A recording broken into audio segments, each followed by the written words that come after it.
entendu beaucoup de choses, mais on n'a pas touché du doigt les réels problèmes que nous vivons aujourd'hui.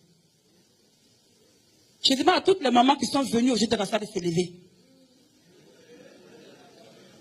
Oui, elles vont se lever pour que vous constatez que nous, les mamans de Côte d'Ivoire, on a décidé de se mettre d'accord autour de l'éducation et de l'école de nos enfants. Parce qu'on est resté trop assis à la maison. Nous sommes des femmes du marché, certes. Nous sommes des mamans qui vendons, qui n'avons pas le temps de voir tout ce qui se fait. Mais aujourd'hui, on est venu pour parler, pour que vous entendiez notre voix. Vous entendez les cris de cœur que nous sommes venus lancer aujourd'hui dans cette salle.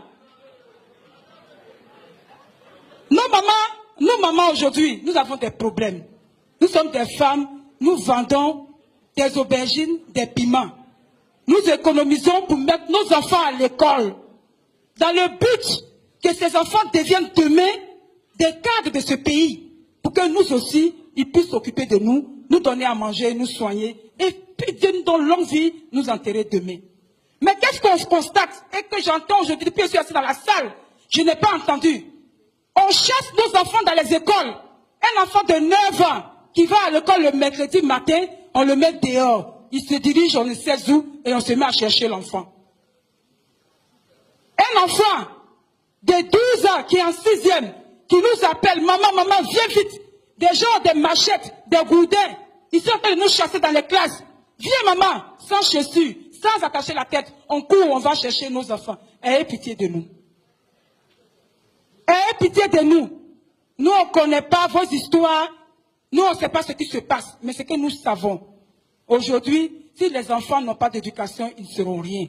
J'ai écouté le monsieur qui a parlé. On dit qu'il représente la Banque mondiale. Ce monsieur a dit, il y a 20% de nos enfants qui ne vont pas à l'école. Et il a même dit que ceux qui y vont sont nuls.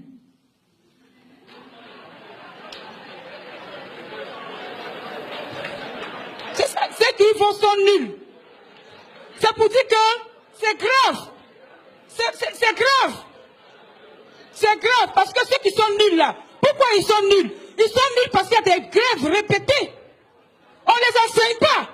Les enseignants se plaignent, c'est nos enfants. La dame disait tout à l'heure, une dame qui a parlé qui disait, il ne faut pas accuser, il ne faut pas parler. Mais c'est nous qui vivons la situation. Eux, ils ont l'argent pour envoyer les enfants peut-être en Europe, pour aller à l'école. Mais nous, nos enfants, c'est en Côte d'Ivoire ici qu'ils iront à l'école. Alors on demande pardon aux enseignants, on demande pardon au ministère, on demande pardon à tout le monde. Si on n'avait pas eu l'occasion de venir, on n'allait jamais croiser la ministre. Parce que si on demande l'audience, elle ne va jamais nous donner. Comment on fait pour aller la rencontrer? Est-ce qu'elle va nous donner l'audience un jour? On n'est rien. Quand tu as dit que tu veux voir le ministre, on a dit où tu es passé pour voir le ministre. Aujourd'hui, on a entendu qu'il y a une réunion ici, on s'est concerté, on est venu. Parce que nous sommes les femmes de Côte d'Ivoire aussi. Notre voix aussi doit porter. On a le droit de se plaindre. Si enseignant, on dit que tu as revendiqué, que tu as eu un peu, il faut accepter, il faut enseigner les enfants. On nous a dit en Chine, là, quand il faut grave, ils mettent papier jaune rouge sur les têtes là. Et puis ça va enseigner.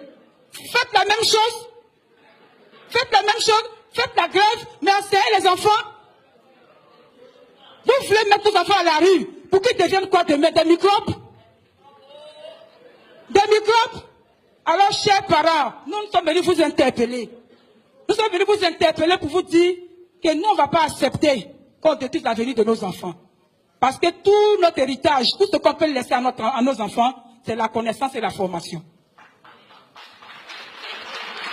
Tout ce qu'on peut laisser à nos enfants. Imaginez-vous qu'on nous dit qu'il y a année blanche.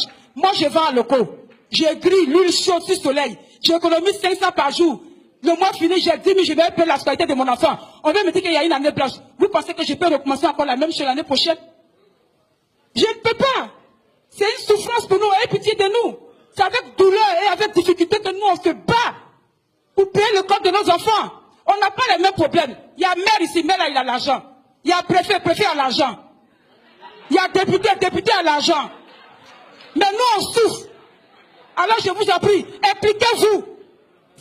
Certains vous concernez, même si vous avez de l'argent pour que vos enfants aillent à l'école, impliquez-vous pour que nous, nos enfants, aillent à l'école.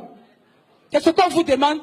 Je demande pardon à tout le monde si j'ai offensé, mais c'est le cri de cœur que je voulais lancer parce qu'en tant que maman, on vous demande pardon. On ne veut pas d'année blanche parce qu'on n'a pas d'argent. Je vous remercie.